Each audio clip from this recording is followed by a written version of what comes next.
Food कुटुंबाच्या किचनमध्ये आज हे जे सुंदर लाडू तुम्ही बघताय ते तर करणार आहोतच. ॲट द सेम टाइम भावा बहिणीचं नातं या लाडवांमुळे कसं घट्ट होतं तेही जाणून घेणार आहोत. सो व्हिडिओ शेवटपर्यंत नक्की बघा.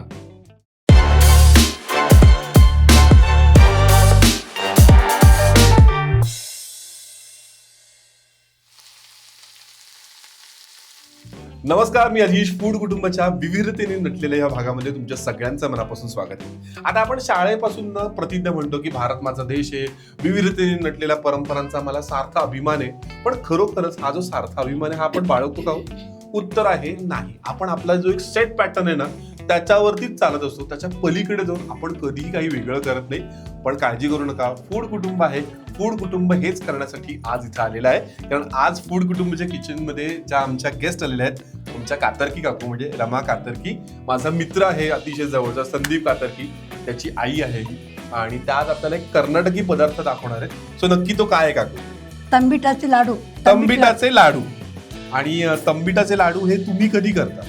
आम्ही नागपंचमीला करतोय. हा. नागपंचमीच्या दिवशी भावाचा उपास असतात. हा.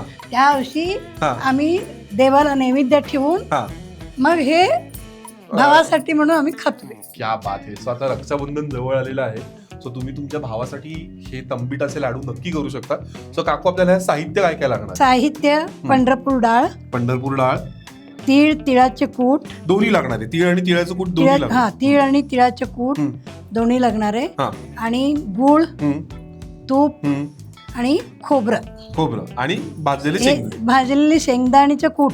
अच्छा, शेंगदाण्याचं कूट आपण ते नंतर करायचं. हा, नंतर करायचं. बरं. शेंगदाणे भाजून घ्यायचं. हा. भाजलेले असतातच घरी, बरोबर. त्यामुळे ते कूट करून ठेवायचं. बर. आणि नंतर ते बनायला वेळ लागत नाही. बरोबर. हे सगळं मिक्सर मध्ये घालायचं. नंतर बर. मिक्सर मध्ये घालून मग आधी गूळ आणि तूप घालून ते गुळामध्ये फक्त विरघळायचं. हा. विरघळलं मग लगेच खाली उतरून हे बाकीचे सगळं सामान घालायचं. आणि मग लगेच लाडू करायचं. हे पीठ घालायचं. किती मिळतं तेवढं पीठ घालून मग लाडू. परफेक्ट. सो आता सुरुवात करूयात. आम्ही इथं बारीक गॅसवरती कढई ठेवलेली आहे. सो आता सगळ्यात पहिल्यांदा आपल्याला काय करायचं? पंढरपूर डाळ मी गरम करून घेते. क्या बात.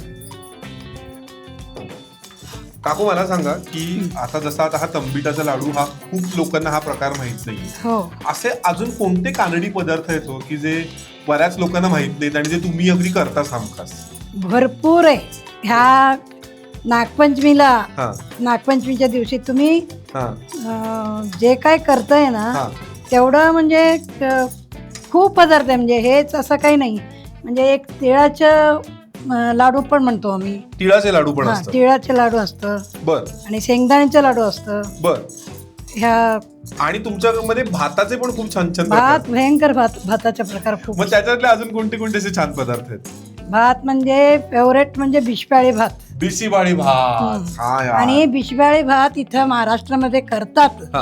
पण त्यात तसं नाहीये. त्याची पद्धत वेगळं आहे. अच्छा. हा, कमीत कमी 7 भाज्या लागतात. कमीत कमी 7 भाज्या घालून भात होतो हा तयार. हो. सो आपण एक काम करूया, आपण काकूंना पुन्हा एकदा आपल्या एपिसोडवरती बोलूया आणि तेव्हा त्यांच्याकडनं बिशीबाळी भात नक्की करून घेऊया. नक्की. आता भाजून झालेली आहे. हे व्यवस्थित भाजून झालेली आहे. म्हणजे अगदी काय करपल्यासारखं भाजायचं नाही. थोडस म्हणजे गरम. हात घालते बघ मी.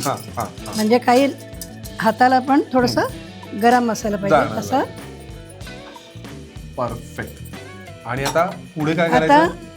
तीळ पण वेगळे भाजून वेगळं भाजायचं हे सगळे. बर. सो ते तीळ छान असे तडतडायला लागले. हा, तडतडायला. हा, म्हणजे त्यावरती ते आपलं तीळ भाजलं गेलेलं आहे. हा, तीळ भाजायला झालं. ओके. म्हणजे तडतड झाले की म्हणजे त्याची खमंग वास येतो. क्या बात. आणि आता आपला तिसरा पदार्थ म्हणजे हे खोबरं. किसलेलं खोबरं. काकू, मला एक सांगा, तुम्ही आता इतके छान हे सगळे पदार्थ करता, पण एखादा असा कोणता पदार्थ आहे का की जो तुम्ही करायला गेलात आणि फसलाय कधी? असं कधी झालं? कधी नाही. अरे वा. फक्त लग्न झाले नवीन असताना एकदा फसले होते. त्याच्यानंतर कोणता पदार्थ? आम्हाला म्हणजे माहितीच नाहीये. कर्नाटक मध्ये ते रताळाचे खीस आमच्या सासूबाईनी म्हणाले रताळचे किस येतं का तुला? हा मग सासूबाईंना नाही म्हणायचं कसं म्हणून म्हटलं हो म्हटले. म्हटलं कर. मग हा मी काय केले, गूळ तूप आणि तर आता सगळं म्हणजे त्याच्यामध्ये घालून हा परताळे. एवढंच माहिती होतं परताळीचं. ते परताळे सगळं चिकटून बसले. चिकटून घट्ट झालं असेल ते सगळं. एकदा फसले ते. वा वा वा त्याच्यानंतर बिलकुल नाही, कधीच नाही फसलं. नाही कधीच कधीच कधीच. वा वा वा कारण आम्हाला लहानपणीपासून आईनी हा कामाला भयंकर सवय लावली. हा त्यामुळे ते त्यामुळे ती सवय ती प्रॅक्टिस तुमची गेलेली नाही. हा गेलेली नाहीये. तुमच्या आईची अशी कोणती डिश होती की जी तुम्हाला असं वाटतं की यार आईचे रकी म्हणजे आईनीच करावी? नाही, आपल्याकडे सगळं म्हणजे आईने करायचं. म्हणजे आमच्याकडे चुलीवर स्वयंपाक होता. चुलीवरची स्वयंपाक हो होता हो सगळा? चुलीवर. अरे वा.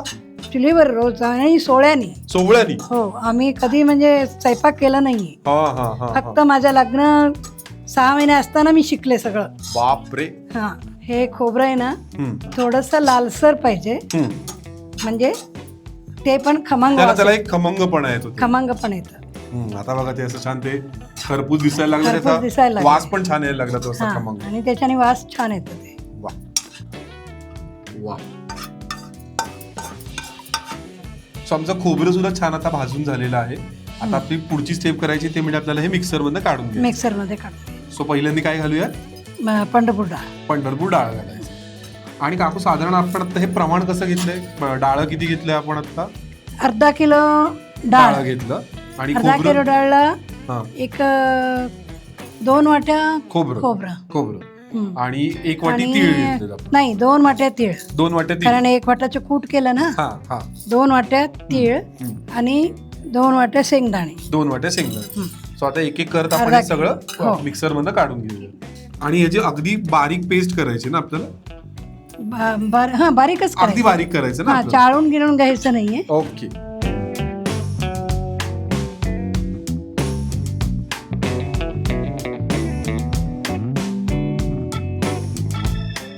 हे पंढरपूर डाळ दळून झालेली आहे. हम्म, तयार आहे पीठ. हम्म. आणि आता शेंगदाणे घालायचा. ते पण आपल्याला बारीक करून बारीक करून घ्यायचे शेंगदाणे.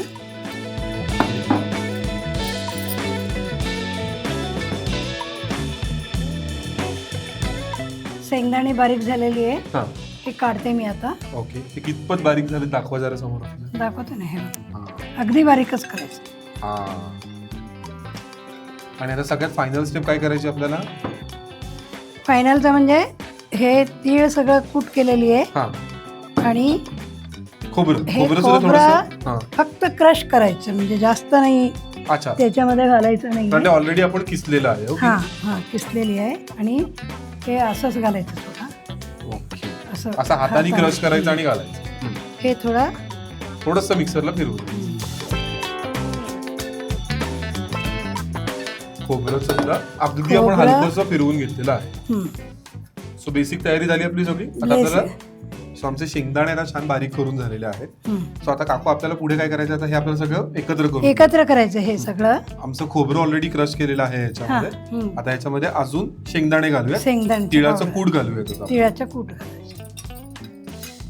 म्हणजे एकत्र घालून ठेवलं की हा बरोबर म्हणजे बरोबर. आता याच्यामध्ये तिळाचं कूट घालायचं ना? तिळाचे कूट आणि वेलदोड्याचा पावडर वेलदोड्याचं पावडर. ओके. आणि तीळ. तीळ. वा. हे सगळं तयार झालेली आहे. ओके. आणि हे खोबरं खोबरं हे पण वरण घालायचं. सगळं एकत्र घालून टाकायचं. घालून. सो आता हे आमचं सगळं तयार करून छान झालेलं आहे. आता गरज आहे ते म्हणजे आपल्याला तुपाचा पाक करायची, त्याच्यामध्ये आपल्याला गूळ घालायचं आणि हे लाडू वळायचे. सो त्याला थोडेसे मला प्रिपरेशनला वेळ द्या. तोपर्यंत तुम्ही काय कराल? तोपर्यंत तुम्ही पटकन आमच्या किचनची एक छान टूर घ्या. कारण तुम्ही बघू शकता की आमचं हे जे किचन आहे हे नटलं आहे पॉटरी डेलच्या सुंदर सिरॅमिक भांड्यांनी. अर्चना देशपांडे ही जी आपली मराठमोळी उद्योजिका आहे तिने हा ब्रँड सुरू केलेला आहे, ज्याची भांडी दिसायला जितकी सुंदर आहे तेवढीच वापरायला देखील दणकट आहेत. सो पटकन याची एक टूर घ्या.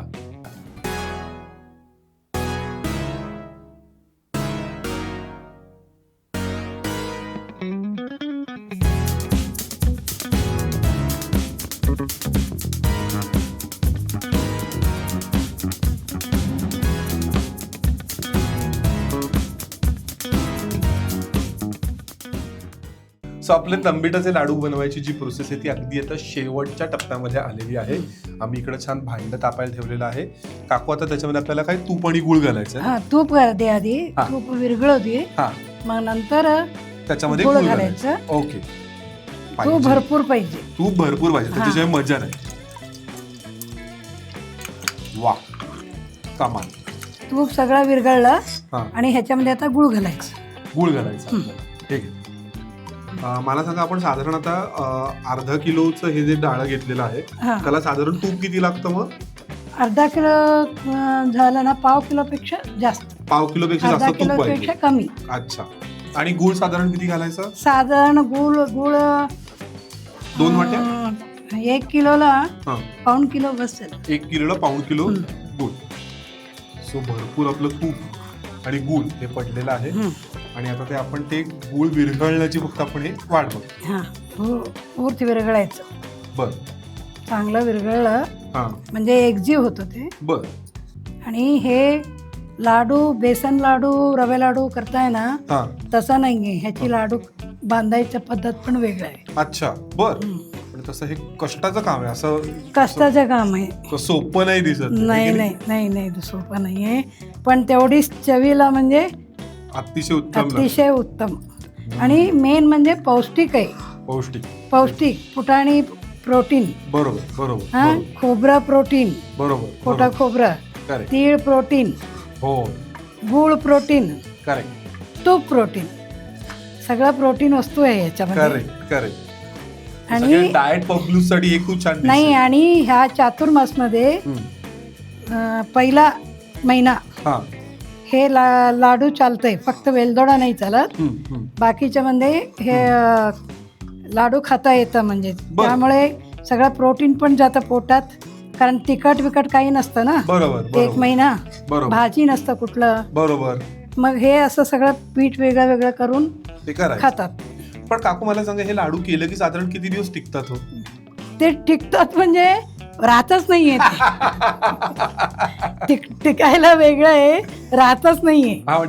1 8 दिवस म्हणजे माझा मुलगा संदीप, बापरे, चोरून लपून ठेवायला लागतं मला. त्याला भयंकर आवडतं लाडू हे. हे बघ विरघळ आहे बघ. एकजीव व्हायला पाहिजे. गुळ अजून होतंय. गुळ अजून होतंय म्हणजे.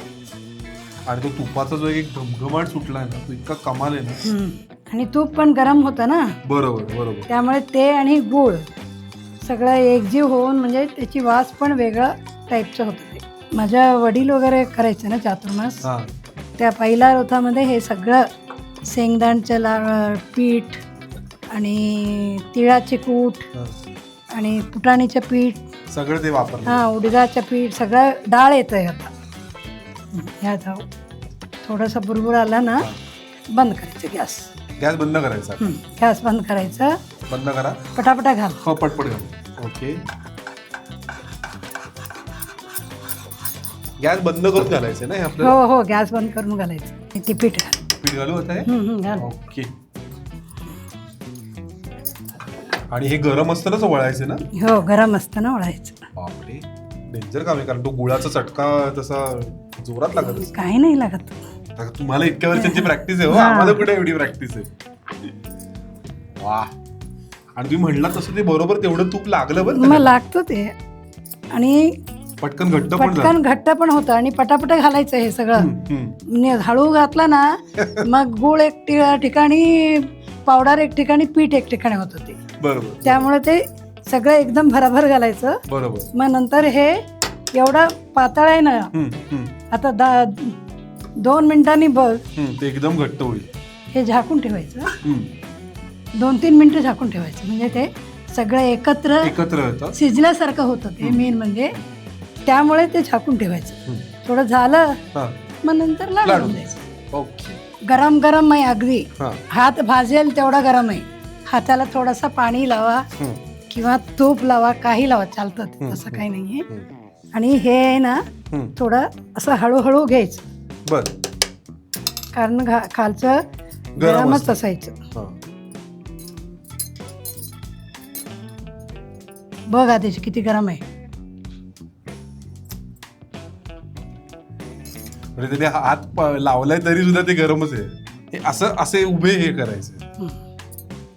वा. कारण हे गरम असतानाच होतं ते. बरोबर बरोबर. खरंच आपल्या आया जे काही ग्रेट आहेत ना, हाताला चटके बसून सुद्धा ते इतके छान पदार्थ करतात. वा, कमाल. Nice nice. अगदी आपल्याला गोल नाही करायचं, थोडंसं असं नाही, गोल नाही करायचे हे.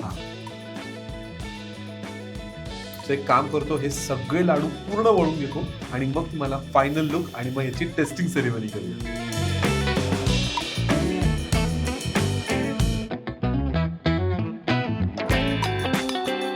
आमचे गरमागरम तंबिटाचे लाडू तयार आहेत. काकूंनी खरोखरच खूप मेहनत घेऊन, खूप चटके सहन करून हे इतके कमाल दिसणारे लाडू आमच्यासाठी केलेले आहेत. सो काकू, सगळ्यात पहिल्यांदा तुमचे खूप खूप मनापासून आभार. आणि आम्ही तुमच्याकडनं कॅमेऱ्यासमोर वचन घेतलेलं आहे की तुम्ही आम्हाला बिशीबळे भात दाखवणार आहात. येस येस येस, नक्की.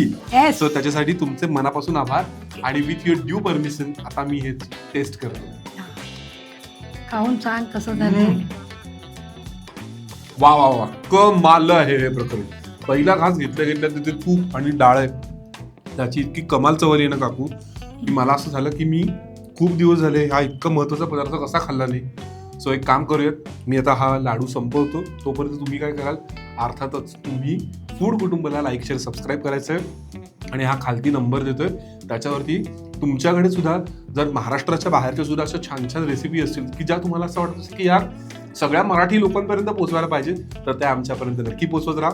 आणि पुन्हा एकदा आपला प्रेमाचा सल्ला, अर्थातच खाण्यावरती प्रेम करा आणि त्याकरता फूड कुटुंबाला लाईक शेअर सबस्क्राईब करा.